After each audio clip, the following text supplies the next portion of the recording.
When it started, a girl's wedding and New Year's Eve were only 6 hours away, and I didn't think the bride-to-be would make either one of them.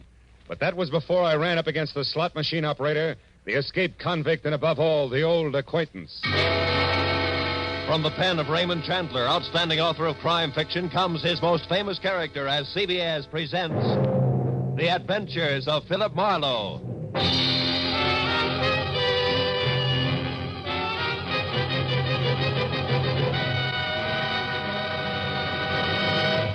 And now, with Gerald Moore, starred as Philip Marlowe, we bring you tonight's exciting story, The Old Acquaintance.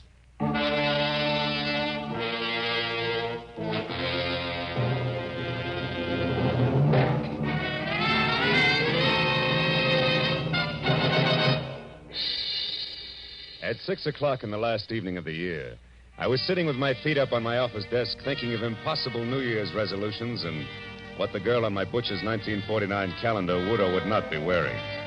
But at that present point, there was a soft, almost apologetic knock on my office door. I said, "Come in," and saw a quiet man in quiet clothes who extended a quiet hand. He introduced himself as Paul Riker, a Beverly Hills insurance broker. But the tremor in his voice said, "Very worried client," which on New Year's Eve was something I could do without. Mr. Marlowe, you've got to find Nancy Marshall for me. Just for a springboard, Mr. Riker, who is Nancy Marshall? She's my fiancée. We were to be married at my place in Beverly Hills tonight. On New Year's Eve? Yes, you see, it was at a New Year's Eve party a year ago that we met for the first time. Oh, when'd you last hear from her? 2 hours ago. She called and said that she was in terrible trouble, that nobody, especially the police, could help her, that the wedding was off. I see. You're sure it's not just a matter of your being left at the altar, huh? Another man? Oh, no, I'm certain that's not it. Now, please, Mr. Marlowe, will you help me? Mr. Riker, to you, New Year's Eve means wedding bells, but to me, it's something else, specifically a cozy little apartment on Wilshire Boulevard where there's a very nice girl and a couple of chilled bottles of sham... Oh, what is it, Mr. Marlowe? What's wrong? There's somebody outside. Riker, get away from that door, quick! Whoever threw those shots through the frosted glass of my office door wasn't interested in checking up on his marksmanship, because by the time I got to my feet, he was taking the stairs to the street. When I got outside, I was just in time to see him pile into a pickup truck and roar off. And the best I could do was get a face full of exhaust fumes and the last 3 numbers on his license plate, which read 711. When I got back to Riker and the glass on my office floor, I found the potential groom whiter, shakier, and less quiet than at our first meeting. Marlowe, did you get him?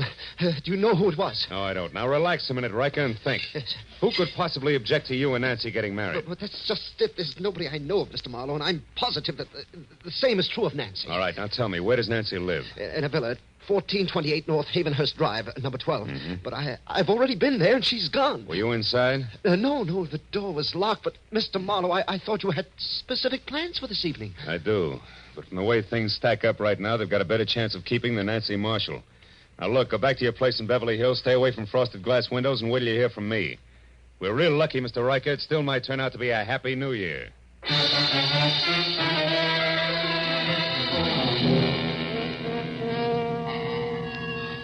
When Riker left the office, I called Lieutenant Ibarra at police headquarters.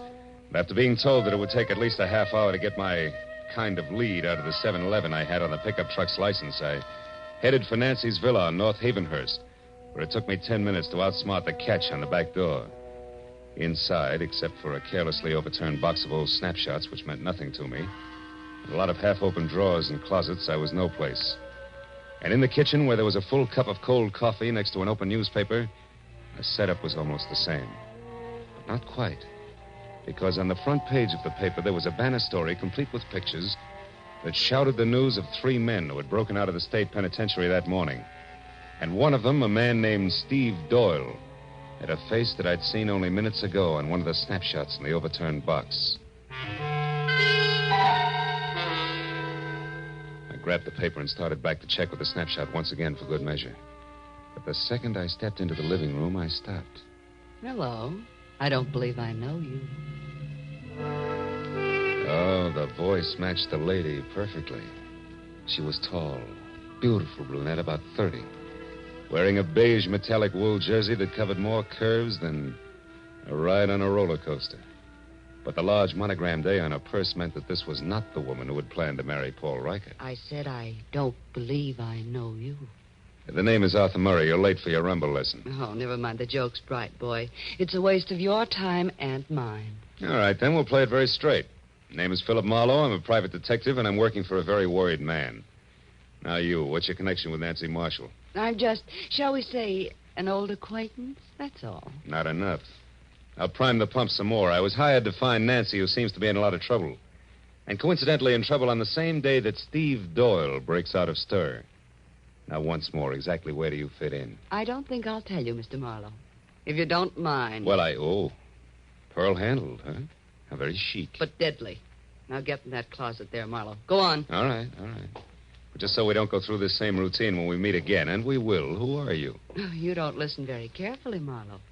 I've already told you that I'm an old acquaintance. It's the season for them, remember? Now get in there and shut up.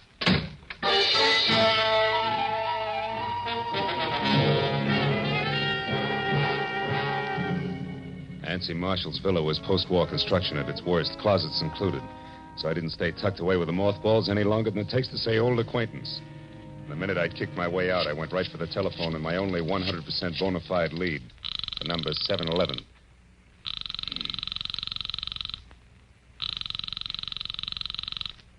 This is Lieutenant Ibarra. Marlowe, Ibarra. Anything for me on that license number? Oh, yeah. If you're sure it was a pickup truck, the chances are pretty good that it either belongs to a party named Maurice J. Calder at 409 South Main or one Jerome Graff, 3221 and a half Melrose Avenue. Check. What's up, Phil? Anything I might be interested in? That depends. Ever hear of a guy named Steve Doyle? One of that gang that broke out this morning? The very same. Matter of fact, he's probably driving that pickup truck right now. Oh. But look, Ibarra, I think I know what I'm doing, so how about letting me run this end of it until I get stuck? Well, There's a girl named Nancy Marshall mixed up in this, and a delay at this time might cost her life. All right, I'll stay clear, Phil, for a while. Good. But just so you don't get too careless, remember, Doyle got out of jail this morning the hard way. He killed 2 guards. Oh, fine. Goodbye, Marlowe.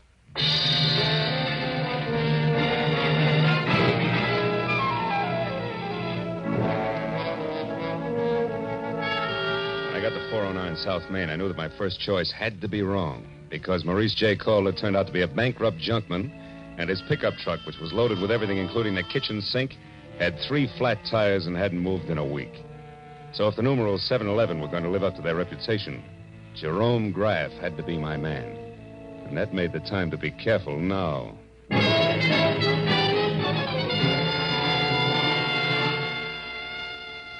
3221 and a half Melrose was a tired cottage set back about 50 weed-covered feet from the sidewalk. And from the rusted sign, Jerry Graff, mechanic, dangling at a crazy angle from a weather-beaten beam over the front door.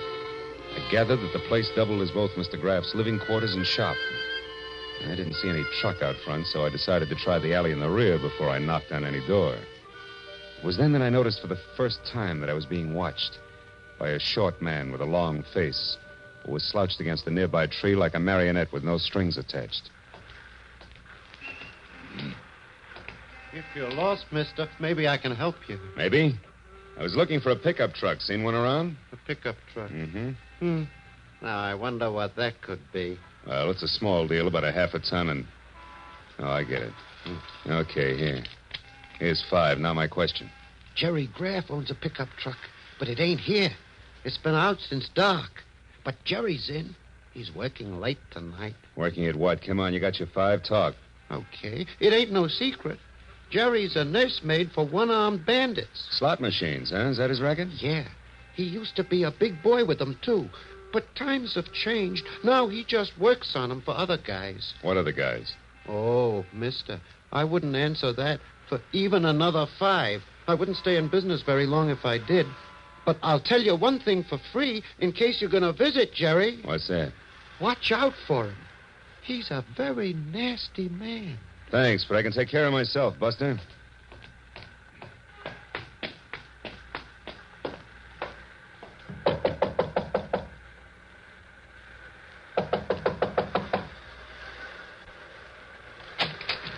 What do you want? Information. Where's your pickup truck, Graff? Somebody stole it, but he didn't leave his card. Why, what are you, a private dick? That's right, but one that works close to the law. So why don't we call the boys in blue and tell them all about it? The cops? No, wait a minute. I don't like the law pattern around here. Come on in. I'll tell you what you want to know. Let's not skip any of the details, huh? Like, for example, the name Steve Doyle. Doyle?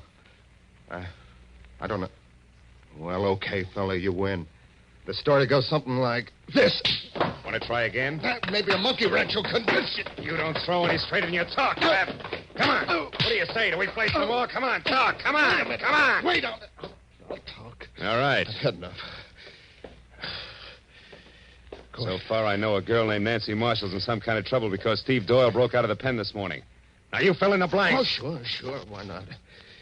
Oh, Steve Doyle, he used to be crazy about Nancy, but she didn't go for him. Then about a year ago, a little more maybe, Steve got picked up for knocking over a grocery store. He figured he was caught because Nancy tipped the law to get him out of her hair. Now he's out to get Nancy for revenge. Is that it? Yeah, that's it.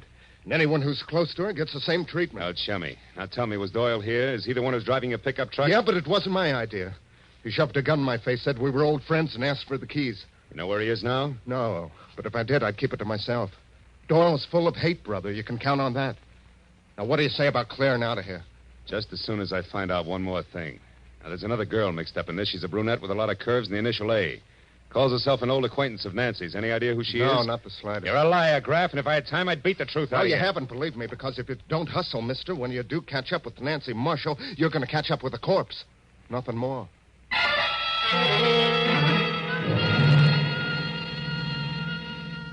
When I got outside, two things stood out in my mind like a pair of cleats at Carnegie Hall. First, my client's fiancée was not the most innocent dame in greater Los Angeles. And second, I wasn't going to get any place until I could locate the old acquaintance. But then, just as I started for my car, the slouch who had sold me the dirty thumbnail sketch on Jerry Graff came running toward me.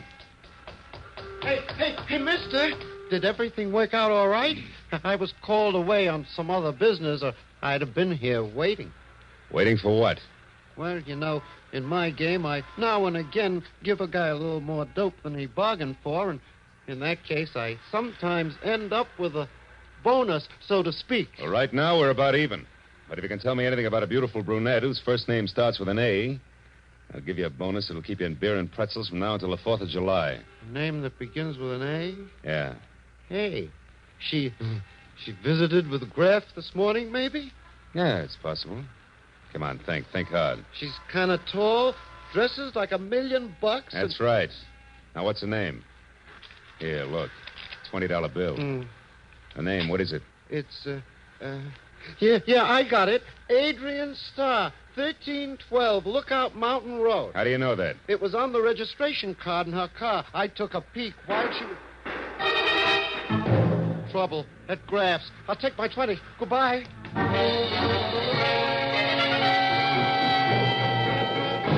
I beat it up the walk to Graff's, and when I got inside, I found exactly what I expected. Doubled up on the floor in the middle of a lot of oily machine parts and still holding his stomach with both hands was Jerome Graff, a very dead man. I started for a telephone to call Lieutenant Ibarra, but then I noticed something small and gold lying a few feet away from the body. When I picked it up, I saw it was an ornamental buckle, the kind that a lady might wear on a coat. So I decided to skip Lieutenant Ibarra for the time being and call my client instead. Hello? This is Marlowe, Riker. Oh, yes, Marlowe. What is it? What have you found out? Quite a bit. But first, I've got to know one thing. Does Nancy Marshall have a gold belt buckle? A gold belt buckle? Yeah. Why, yes, she does on her black coat. But what about it, Marlowe? What does it mean? I'm not sure, Mr. Riker. But it may mean that Nancy Marshall just killed a man.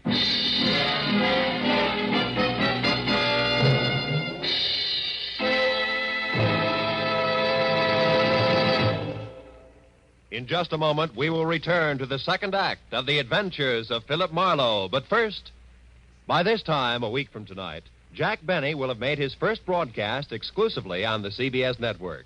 Starting next Sunday, you'll find Jack here with Mary Livingston, Phil Harris, Rochester, Dennis Day, Don Wilson, and all the others who have made the Jack Benny Show a regular Sunday evening delight for millions of Americans.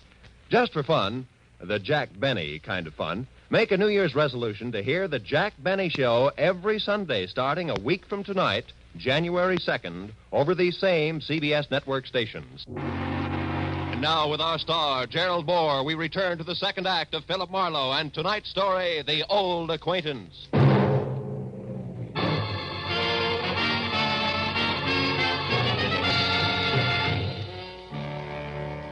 When I told Paul Riker that the chances were good that his bride-to-be had just knocked off a slot machine operator, my client reacted like I'd kicked him in the stomach. When he caught his breath again, he started telling me I was wrong and didn't stop until I hung up on him. Next thing on the agenda was I called to Lieutenant Ibarra.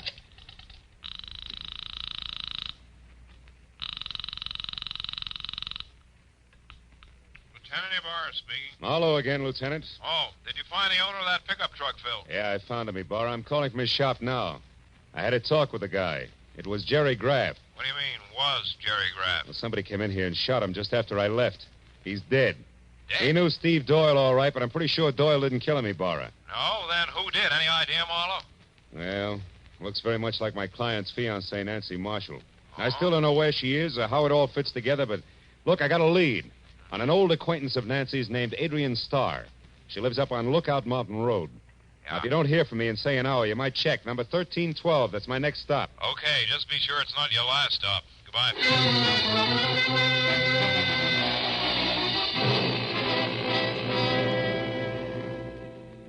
I drove up Laurel Canyon to Lookout Mountain. And the only sign of life was a young couple parked where they could look down at the city lights, if they wanted to. I backed into a bushy driveway across from Adrian Starr's bungalow and stopped. It was small, modern, and looked deserted, except for one dim light upstairs. I was about to get out and verify that when a pair of headlights flashed down the road and a yellow convertible swept to a halt in front of the place.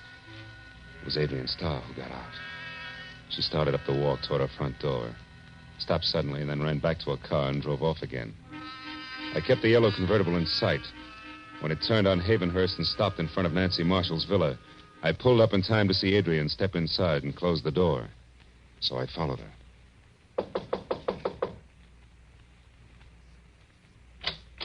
Marlowe, what do you want? I want to know what Jerry Graff means to you, Adrian. I don't know any Jerry Graff, so it means nothing. Come on, stop it. You went down to his shop to see him this morning. I thought you might like to know that he's dead. Dead? Mm-hmm. The cops are hungry for anybody who so much as knew his name. Maybe I better come inside and talk it over, don't you think? Yeah, maybe better. Just a minute. Thanks.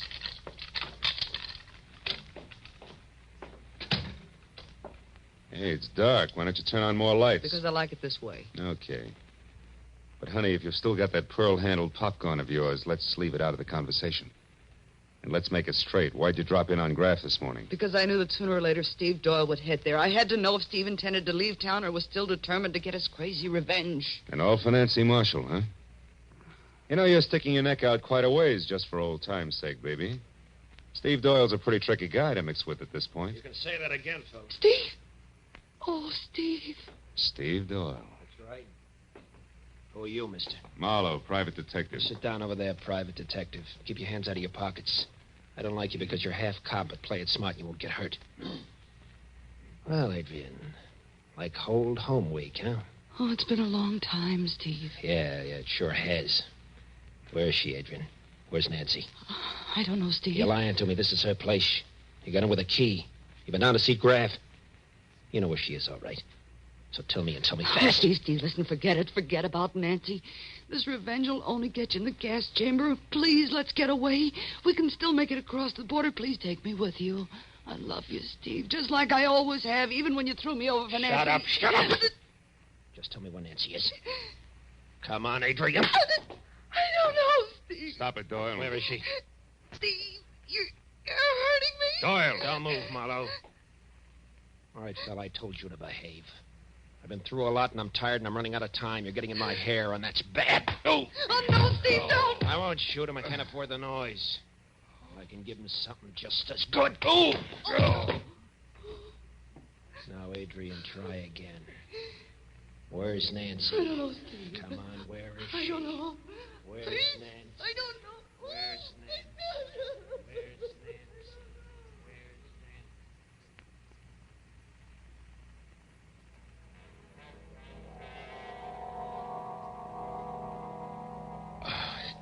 I couldn't remember where I was or how long I'd been lying there, but gradually I got the crazy idea that I was being robbed by a very unhappy crook because I was sure that somebody was crying and going through my pockets at the same time.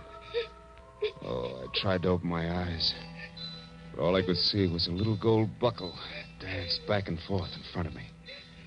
When it finally disappeared altogether, I rolled over and hauled myself up onto my knees. And then it all came rushing back to me. I'd been in Nancy Marshall's villa with Steve Doyle and Adrian Starr. Only they were gone now, and I was alone. I heard a car start outside, so I got on my feet and made it along the wall to the door. It was Adrian, and she was behind the wheel of my coupe. Stay away from me, Marlowe. Where's Doyle? He took my car. He's going up to Nancy. I've got to stop him, Marlowe, so get out of the way. Somehow I managed to jump back just in time to keep from getting a press job with the tread of my own fist tires. And it took 10 minutes of steady concentration to get it through my throbbing head that Adrian had actually stolen my car and was gone. Oh, the cold air must have helped me because one thought led to another, and I finally began to separate the facts from the fancies. I hadn't dreamed all I thought I had. And when I realized that, the whole idea hit me and hit me hard. I knew that I'd better get out to Lookout Mountain in a hurry. I made it to Sunset, hailed a cab, and collapsed in it. Where to, mister? Lookout Mountain Road. Make it fast. Oh, it's rugged in this crap. New Year's Eve, you know. Here's $10. Does that help? It's important. Oh, it helps plenty. I know a great shortcut, a new road that's not yet finished. But how are you on bumps? Few more won't matter, pal. Let's go.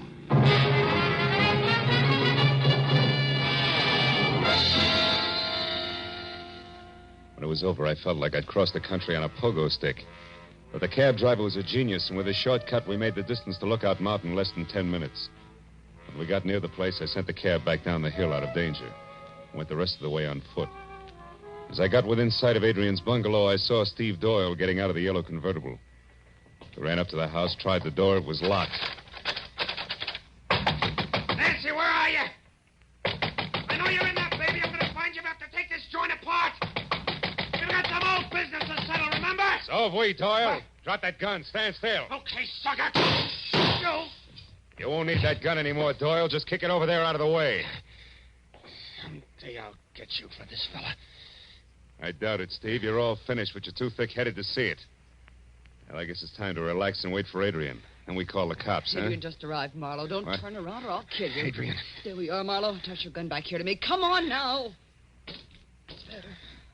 Oh, Steve. Steve, are you hurt bad, darling? Can you make it to the car? I'll try, Adrian.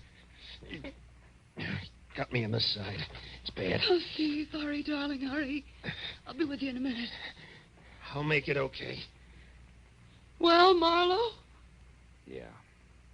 Okay, Adrian. Tell me one thing first, Marlowe. Did Steve get to Nancy? No. You killed Graff in time to shut him up, too, huh?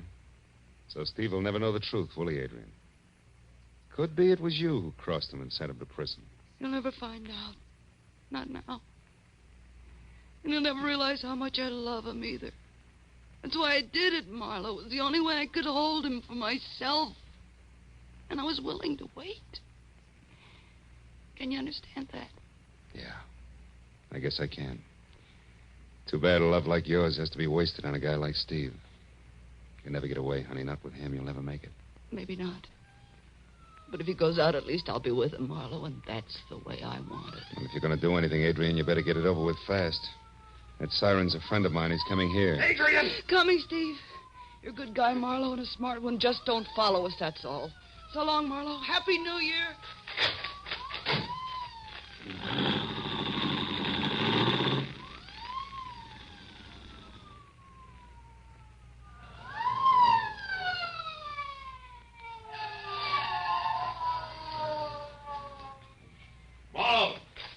Marlowe, that car just pull out of here. Who was in it? Steve Doyle and Adrian Starr, Ibarra. That road makes a horseshoe turn. That'll bring them out down below us there, that junction. I've got one of those streets blocked, but the other one's wide open. Look, Ibarra, there they are. She's stopping at the crossroad. Yeah, they've spotted my men down there.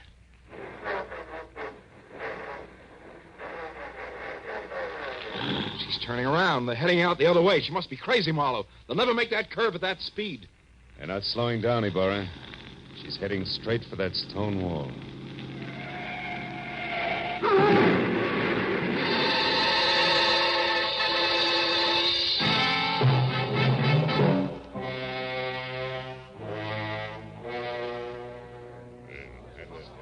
Well, Speed, that's it. It's all over. They're both dead when the boys got to them. Killed instantly. By the way, how's your head feel now? Any better? I'm okay, Burr. Did you take care of Nancy Marshall all right? Yeah, she locked herself upstairs. Sent her home to Paul Riker in the squad car. The driver hurries, they can still be married on New Year's Eve. You had her pegged as Jerry Graff's killer earlier tonight, Marlowe. What made you change your mind? Well, I found a gold buckle near Graff's body, Bar. I figured it was a fancy little belt buckle that Nancy had dropped. I saw exactly the same buckle when I was coming to after Doyle hit me on the head. And it wasn't on a belt, it was on a shoe. Adrian's shoe. It was the mate to the one I'd found. Once you knew Adrian Starr killed Graff, you put the rest of it together, is that it? Uh-huh. See, for a price, Graff helped Adrian double-cross Steve. She had to kill him to keep him from talking. She hid Nancy out for the same reason. If she knew that if Steve ever got to Nancy, he'd learn the truth. I wonder why she didn't kill Nancy, too. I think she intended to, Ibarra. And she did it all, really, because she loved the guy too much. Strange deal, Marlowe, right to the end. You know, she didn't have a chance to make that curve down there the way she was driving. Not even if she wanted to make it, Ibarra. Yeah. Well, it's 5 minutes to midnight, Phil. Happy New Year, fella.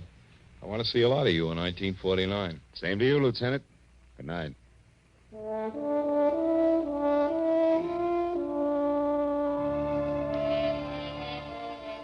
After Ibarra and the others left, I stayed up on Lookout Mountain and watched the new year come to Los Angeles.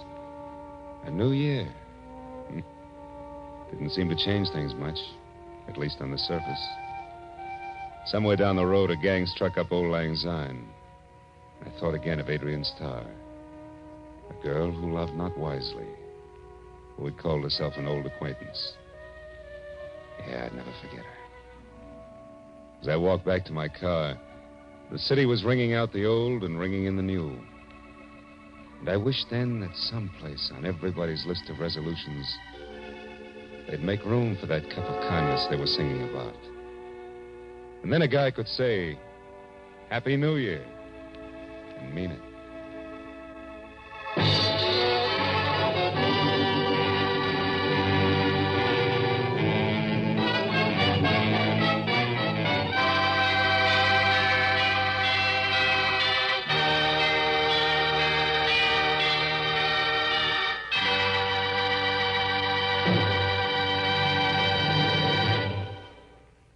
The Adventures of Philip Marlowe, created by Raymond Chandler, stars Gerald Moore and is produced and directed by Norman McDonald. Script is by Mel Donnelly, Robert Mitchell, and Gene Levitt. Featured in the cast were Gloria Blondell, Edgar Barrier, David Ellis, Lou Krugman, and Stan Waxman. Lieutenant Ibarra was played by Jeff Corey. The special music was by Richard Arant. Be sure and be with us again next week when Philip Marlowe says... They all knew he was aboard the yacht when it exploded and sank. And everybody called his death an accident. Yeah, that is everybody except the corpse himself. He said it was murder.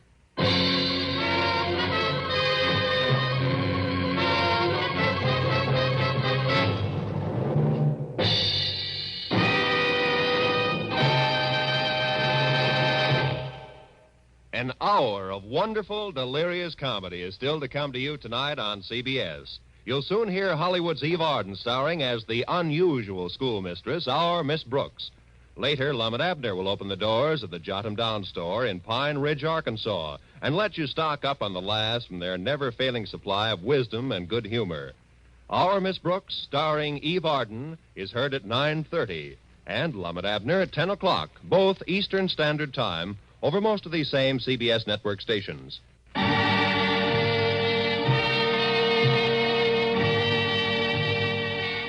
This is Roy Rowan speaking for CBS, the Columbia Broadcasting System.